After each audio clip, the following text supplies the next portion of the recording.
So, ayan, tara maglakbay tayo sa United Arab Emirates. Ayan. So, yan. Eto, pauwi na kami galing sa trabaho. So, malayo talagang binabiyahe namin araw-araw. Bali, 2 oras papunta sa trabaho, pero iba yung rota namin pag papunta kami. Tapos, 2 oras din sa pauwi. Ito yung rota pag pauwi. So, yan yung daanan na binabaybay namin pag pauwi kami. Ito, malapit na kami sa city niyan kasi nakikita na yung mga building. Kasi pagka doon pa lang sa kalagitnaan, wala kang building na makikita doon. Bali, mabababa lang yung mga infrastructure doon, yung bahay, mga ano lang sila, bungalow type. Tapos yung school namin parang mall yung style niya. Alam mo yung hindi masyadong mataas pero malawak siya, ganun. Hindi kagaya dito sa city na yan mga high-rise building yan kasi city na talaga yan. Kaya yung school namin nandun sa malayo dahil nga dito sa city wala nang space. Gawa ng dito puro matataas na building. Eto, ayan. Ano yan, karugtong pa dapat yan doon sa unang niya. Pauwi na rin ako niyan. So, ayun nga, dahil pinaghalo-halo ko lang naman talaga tong mga video na to, mga na-take ko nung mga nakaraan. Dahil buburahin ko na, so pinaghalo-halo ko para i-upload ko dito sa YouTube channel ko. So, ayun.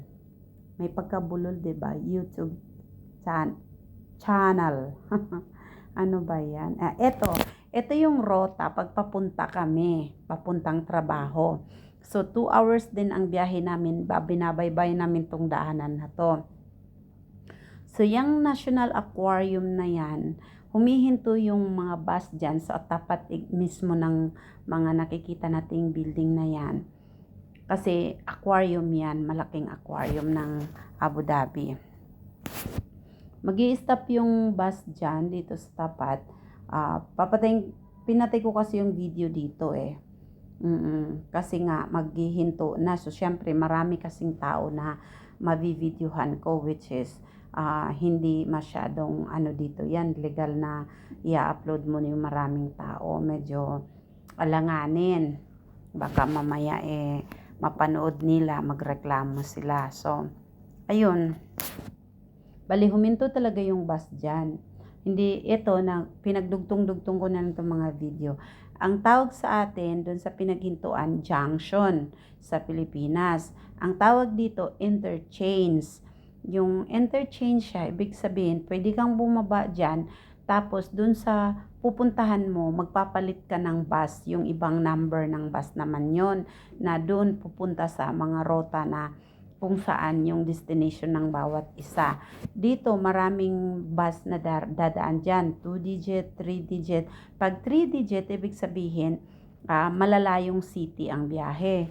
Pag 2 digit, ibig sabihin, around the city lang siya. So, ito naman yon. Pumunta kami dati na may sinamahan akong nag-tourist guide ako dun sa AFAM. So, sinamahan ko siya. Yan. Pumunta kami dyan. So, ayun. Pumunta kami. Sa Dubai naman yan. Yung building na yan. Ayan. Pumunta kami dyan. Bumisita kami dyan kasi gusto niyang makita. So, yan nga lang yung sinadyan niya di sinamahan ko naman. At siya yung nagmaniho kasi hindi naman ako makapagmaniho dito dahil wala man akong lisensya dito. At nag-rent a car naman siya. So, ayun. Siya yung driver dyan. Kaya kami nakapunta dyan ng yung madalian lang. Bali, maghapon din kami sa buong mall na yan na pumunta. May mall kasi dyan Pero hindi na sa Abu Dhabi Mall yun. Yan, naman yun, nakita nyo na yun. Train station yun dito. So, yun, yung tinatawag na metro station.